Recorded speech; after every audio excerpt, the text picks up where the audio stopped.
Hi everyone. Don't start your business until you watch this video. These are the 3 business models I wish I had known before I started my franchise senior business in 2016. And I want you to know before you start your business this year.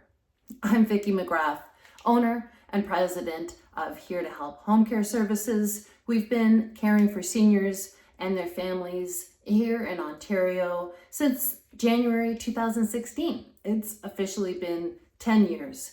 And now I'm helping others who want to start a senior care business to look at what it could look like for them and how to set up their business right from the beginning.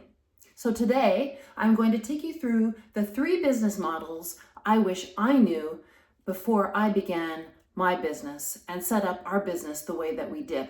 So today, we're going to talk about owner-operator, general manager, and investor. So let's get started. If you're the owner-operator of your business, then you are buying yourself a job.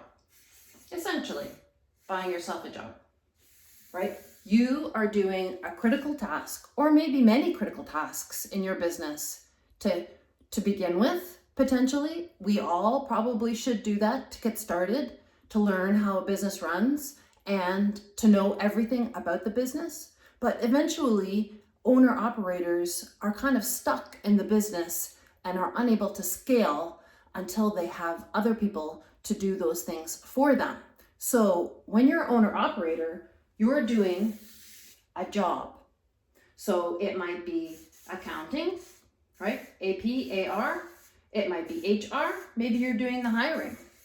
It might be sales. That's where I was. I was the sales. And you might be client facing. CX is client in healthcare. So you might be client facing. And whatever the case may be, at some point when you are growing and your business is generating enough revenue, there is a time when you need to expand beyond the owner-operator model. And if you don't take advantage of that particular step in your growth and scale beyond owner-operator, then you probably will start to experience burnout really rapidly because you're trying to do the things that someone else really needs to do for you. And it's a challenging time for you as the owner-operator because now you're really stuck in the business and you can't see how someone else is going to love your business as much as you do things the way you do them, and how you're going to take the time now to train them. So there is really a pivotal time in the revenue growth scale where you need to make the decision right away to not be the owner-operator anymore. So what happens when you decide you don't want to be the owner-operator? You become the general manager. So as we know, general managers have oversight over the team, right? You are the one who is directing the team, making all of the strategic decisions that get the team motivated, excited, set the metrics. You're the one driving growth and sales and making sure that everybody is accountable and keeping on track with your goals as the general manager. It's your job to create a culture. It's your job to have the customer service experience that you're looking for your company. All of these things are critical and crucial elements of being a general manager, as well as forecasting growth, looking at when you're going to scale, looking at all the things that a business needs to have, anticipating the hiring, the growth, the strategy, all the things that a business needs to grow is a general manager's role. So you're looking at growth, you're setting metrics, right? You're setting KPIs. So what does the team need to meet to set those, to meet those metrics? Right, so you are overseeing the team and being the leader of the organization as the general manager. And so that would be the next crucial step for you from owner-operator to move towards general manager. And so when you're setting up your business, You have to have that in mind. At what point are you going to grow from owner operator to general manager? And there's a really crucial time to do that. And that also really comes down to when you're setting up your business and your corporation, who is going to be the president? Who, if you're setting up a partnership, are you doing 50-50? Are you setting it up so that one of you is going to have the ultimate say and make the ultimate decisions about these things, about when to grow, when to scale, when to change from owner operator to general manager? These are all crucial things you need to have in mind when you're setting up your business. And if you don't think about them in advance, then you're going to find yourself in a very difficult position if you are in business with someone else, that one of you is going to want to do things one way and one of you is not. And then you are really scuppered at that point, because what are you going to do then? You're going to be stuck in the same place as you've been and unable to grow or scale.